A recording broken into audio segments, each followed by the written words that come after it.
You have 24 hours. And for the next 24 hours, you can't put a single piece of clothing on. No shirt, no pants, no underwear, no jacket, nothing. You still have to live your normal life.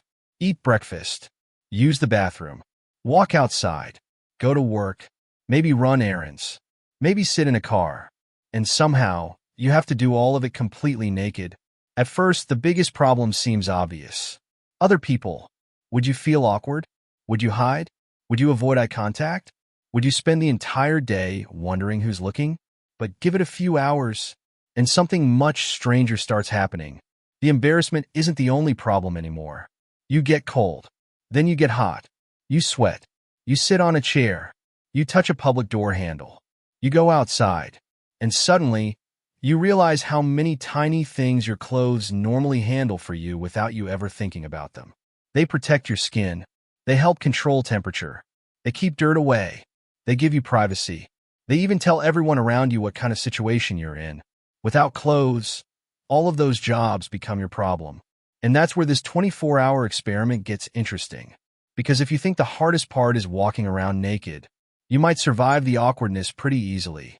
The real challenge could be much more basic. How does a human body handle an entire day with no layer between itself and the world? What happens to your skin, your body temperature, your sleep, your workout, your hygiene? And what happens when you have to do something as normal as sitting down in a public place? By the time those 24 hours are over, you might discover something weird. Being naked isn't just about what other people can see. It's about everything your clothes were quietly doing for you, every single minute. For the first hour, you'd probably be focused on one thing, not being seen. You'd close the curtains, check the windows, maybe avoid the front yard altogether. But your body doesn't care about embarrassment. It still has to deal with heat, cold, sweat, and friction. That's where the experiment changes. Clothes normally create a buffer between your skin and the environment. They can help reduce direct contact with rough surfaces, manage heat and moisture, and protect your skin from everyday irritation. Take that layer away, and tiny decisions suddenly matter. You step outside on a hot day. The sunlight hits your skin directly.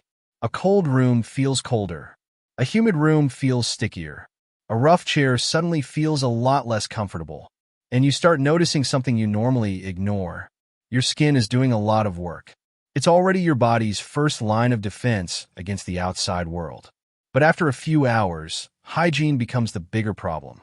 Your skin produces oil and sweat. You constantly shed dead skin cells. You also pick up dust and whatever else is sitting on the surfaces around you. Normally, your clothes take some of that mess. They get sweaty, they get dirty, and eventually you throw them in the washing machine. Now there's no fabric taking the hit. Your skin does. So your shower routine might change. You might wash more often. You might become much more careful about where you sit. You might carry wipes around like they're survival gear. And public spaces could suddenly feel very different. A bus seat, a movie theater, a restaurant chair, even a gym bench. Things you never think twice about could suddenly make you go, yeah, I'm not sitting there. But here's the weird part. You might actually get used to being naked faster than you expect. Because embarrassment is heavily shaped by social rules. If everyone around you is doing the same thing, the shock can fade. The awkward part can become normal. The practical problems don't disappear nearly as fast. And now you're only a few hours into the day. Because the next problem isn't about other people. It's about what happens when your body has to move, run, exercise, sleep, and suddenly, something as simple as a pair of shorts starts looking like a piece of equipment you never realized you needed. If you're the kind of person who loves asking questions most people never think about, subscribe. There are plenty more strange ideas, surprising facts, and everyday mysteries to uncover. Because the embarrassment was just the opening problem. The physical problems are only getting started. Now the day gets more interesting. You've already survived the embarrassment. You've survived walking around the house. You've even started getting used to the fact that everyone else is doing the same thing. Then you decide to exercise. Bad idea? Maybe. Because the second you start moving, your body starts producing heat. You run. Your heart rate climbs. You sweat. And normally, your clothes are part of the solution. The right fabric can move moisture away from your skin, protect you from friction, and help manage how quickly heat leaves your body. Now remove all of that. At first, being naked might actually feel great. More airflow, less fabric, nothing sticking to your body. But as the temperature changes, you start realizing something. Your body doesn't control the environment. You have to deal with whatever the environment gives you. A cool breeze can suddenly feel amazing. A hot parking lot can feel brutal. A cold floor can make you regret walking across the room. And then there's friction. Think about running. Your arms swing. Your legs move. Your skin moves against itself. Under normal conditions, clothing can reduce some of that direct contact. Take the layer away, and suddenly parts of your body that normally never touch each other are rubbing together every few seconds. Not exactly a relaxing workout, so you adapt. Maybe you change how you run. Maybe you avoid certain exercises. Maybe gyms start designing equipment specifically for people without clothes. And that gets weird fast. Imagine walking into a gym where every bench, bike, and machine has been redesigned around bare skin. The materials would have to feel comfortable. Surfaces would need to be easier to clean. Privacy would become a major design problem. And suddenly, architecture starts responding to nudity. But there's another challenge. You still have to go outside. And sunlight doesn't care whether you're comfortable. For thousands of years, humans have relied on clothing as one layer of protection from the environment, alongside shade, shelter, and other behaviors. Without it, your skin becomes much more exposed to sunlight. So now your normal day includes something you rarely think about. Finding shade. You plan where to sit, where to walk, how long to stay outside, and maybe after a few hours, you realize something strange. Being naked didn't make you feel less human. It made you much more aware of being a body. Every surface, every temperature change, every breeze, every awkward chair. Things you normally ignore suddenly become information. And the 24-hour challenge still has a long way to go. Because eventually, you have to sleep.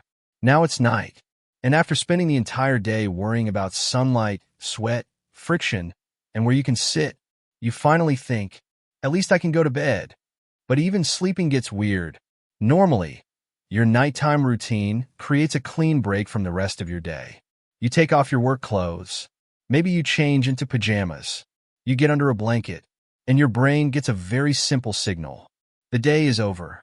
But after a full day without clothes, you realize something. You never got that reset. The same body that spent hours outside is the same body going into bed. And suddenly, your bedding becomes much more important. Every bit of sweat, every bit of oil from your skin, every bit of dirt you picked up during the day, ends up where you're sleeping.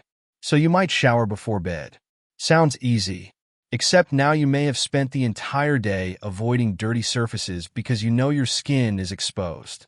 So the shower becomes almost a ritual. Wash, dry, clean the bed, clean the room, and hope nobody sneezes nearby. But there's another problem. Temperature. Your body is constantly producing heat. And while sleep generally involves changes in body temperature, you still need an environment that lets that heat escape. Normally, you can adjust your clothes. Too hot? Take off a layer. Too cold? Put one on. In this world, you have no layers. So your environment has to do the adjusting. Air conditioning becomes more important. Blankets become more important. Mattresses could be designed differently. Bedrooms might have precise temperature controls. And suddenly, the humble bedroom starts looking more like a climate control system. But then you wake up, and you're still naked. Now imagine you need to leave the house. You have somewhere to be, and there are people outside. You can't just throw on a hoodie and walk out. So maybe society starts creating something completely new. Private transition spaces. Small rooms near homes. At workplaces. In stores. At public buildings. Places where people can briefly isolate themselves from everyone else. Because when clothing disappears, privacy doesn't disappear with it. It becomes something you have to engineer. And that could change architecture. Windows might become smaller. Walls might become taller. Bathrooms could become much more important. Public spaces might use visual barriers everywhere. And the places we currently think of as completely ordinary could start feeling very different. A coffee shop wouldn't just need tables. It might need privacy zones. A gym wouldn't just need equipment. It would need controlled spaces. A hotel wouldn't just provide a bed. It would provide an environment where you can actually feel covered without having clothes. And now you can see the pattern. This 24-hour experiment isn't really removing one thing.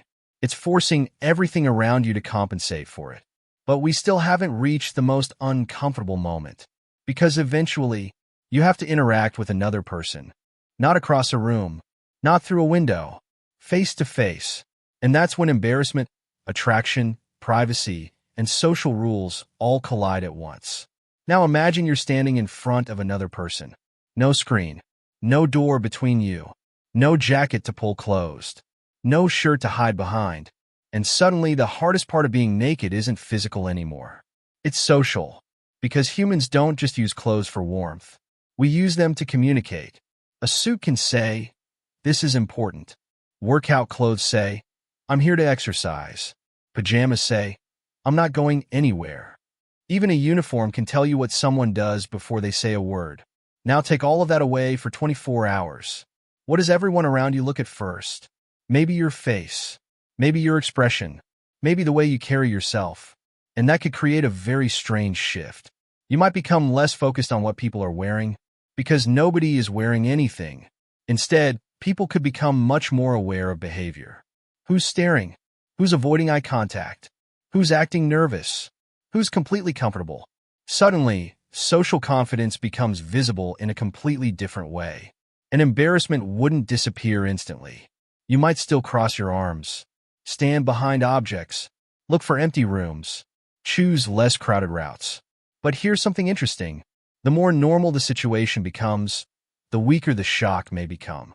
Humans are incredibly adaptable to social rules. Something that feels outrageous in one setting can become completely ordinary in another. So after several hours, the same person who was terrified to walk outside might just be thinking, "Okay, this is weird, but I have somewhere to be." And that's when the real experiment begins. Because if everyone has to be naked for the same 24 hours, society itself starts adapting. Public spaces might create privacy zones. Businesses might change their rules. Schools could introduce different layouts. People might stop treating the human body as automatically private in the same way, while becoming much stricter about staring, photographing, or invading someone's personal space. In other words, nudity might become normal while disrespect doesn't. And that distinction could matter a lot, because clothing isn't the only thing that creates boundaries. Behavior does too. Your 24 hours would also reveal something surprisingly uncomfortable about yourself. You'd probably spend a huge amount of time thinking about how other people see you. Not because your body suddenly changed, because your normal social shield disappeared. That could make you more self-conscious, or eventually make you care much less. And after enough time, you might even notice something else. Your clothes were never just covering your body. They were giving you control over the situation. You could decide what to reveal, what to hide, what to emphasize, what version of yourself to present. Take that choice away, and for one day, you have to interact with the world with much less control. And that may be the most psychologically difficult part of the whole experiment. Because by the time the 24 hours are almost over, you might not be dreaming about clothes just because you're cold. You might want them back, because they let you decide how the world gets to see you. And finally, the clock hits 24 hours. You can put your clothes back on, and suddenly, something that felt completely ordinary yesterday feels different. You pull on a shirt and realize how much easier life just became. You don't have to think about the temperature. You don't have to think about where you're sitting. You don't have to worry about every surface touching your skin. You don't have to think about who might be looking at you. And that's the strange lesson from this little experiment. We usually think of clothes as something we put on, but for one day, you realize they're also something working quietly for you. They protect your skin. They help manage heat and moisture. They create privacy. They help separate public life from private life. They even let you change how you present yourself from one moment to the next. And maybe that's why being naked for 24 hours would be so revealing. Not because nudity itself is some impossible human experience, but because removing one ordinary layer exposes how much modern life has been built around it. The weirdest part isn't that you'd miss your shirt. It's that you'd start noticing all the little problems your shirt normally solves without you ever thinking about them. And once you notice that, a lot of other everyday things start looking different too. And if you want to find out what happens when you can't take your clothes off at all, the video on the left takes this experiment from 24 hours to a lifetime. But if you want to explore another everyday layer most people never question, the video on the right asks what happens if we never started wearing underwear. Pick the one that makes you more curious, and keep going.